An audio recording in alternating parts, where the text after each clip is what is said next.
आपल्या बुलढाणा जिल्ह्यामध्ये आज रोजी पेट्रोलचा जो साठा आहे हा 960 KL एवढा उपलब्ध आहे आणि डिझेलचा साठा हा 1572 KL एवढा साठा आपल्याकडे उपलब्ध आहे।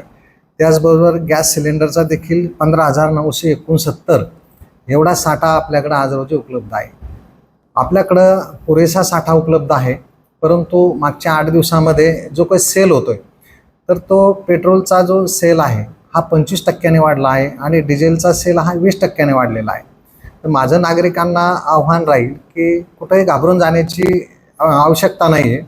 तर अनावश्यक असं गाड्यामध्ये किंवा याच्यामध्ये पेट्रोल किंवा डिझेल भरून घेऊ नये, गरजवंतांना ते घेऊ द्यावं असं मी सर्व नागरिकांना आवाहन करतो। आणि कुठेही बुलढाणा जिल्ह्यामध्ये एवढा मोठा स्टॉक उपलब्ध असताना कुठेही घाबरून जाण्याची गरज नाही आहे। जो आज रोजी स्टॉक आपल्याकडे उपलब्ध आहे त्याप्रमाणे आपल्याकडे टंचाई नाही आहे, त्यामुळे जनतेने कुठेही घाबरून जाऊ नये। फक्त अनावश्यक ज्या रांगा आहे, ज्याला गरज आहे त्यालाच ते भरू द्यावं। अनावश्यक जास्तीचा स्टॉक गाड्यामध्ये, ट्रॅक्टरमध्ये किंवा वाहनामध्ये करून घेऊ नये असे माझी विनंती राहील।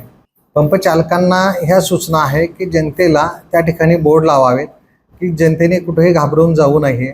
जे रेग्युलर स्टॉक येतोय त्याच्यापेक्षाही जास्तीचा स्टॉक आपल्याकडे येत आहे, कुठल्याही प्रकारची टंचाई नाही। नागरिकांनी कुठेही घाबरून जाऊ नये आणि अनावश्यक स्टॉक गाड्यांमध्ये, वाहनामध्ये करू नये अशा प्रकारचं आव्हान देखील मी त्यांच्यासाठी करत आहे। या सरकारमुळं कास्तकार आज इतका परेशान आहे का डिझेलसाठी कमीत कमी 2-2, 3-3 तास ट्रॅक्टर घेऊन उभे राहून राहिले।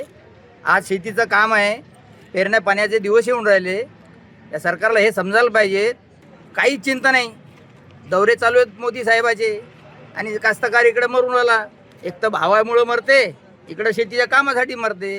काय ते मोदी साहेबाचे दौरे चालू राहतात आणि फडणवीस साहेबाचे बी मिटिंगा चालू राहतात। फक्त राज्य सरकारचं बी काम आहे कमीत कमी हे डिझेल पेट्रोलची सुविधा करून द्या। परंतु सरकार आपल्या जनतेला चिवत्या बनवून राहिलेली आहे। वास्तविक पाहता त्यांनी याच्यावर नियोजन करायला पाहिजे होतं। त्यांना पूर्व कल्पना होती व हे युद्ध छेडलेलं आहे। या युद्धाच्या छेडायच्या आधी आपण आपलं संपूर्ण राहावं।